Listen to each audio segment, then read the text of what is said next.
Tingnan yung mga masigasig, panoorin nyo.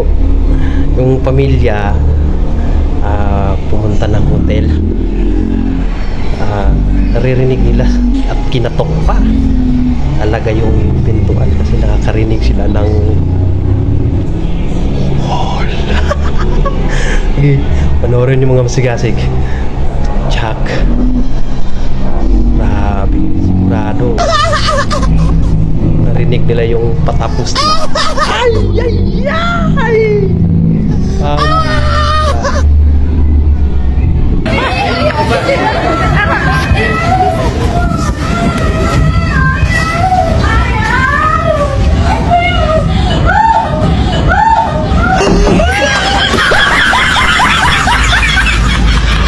It was at this moment that he fucked up.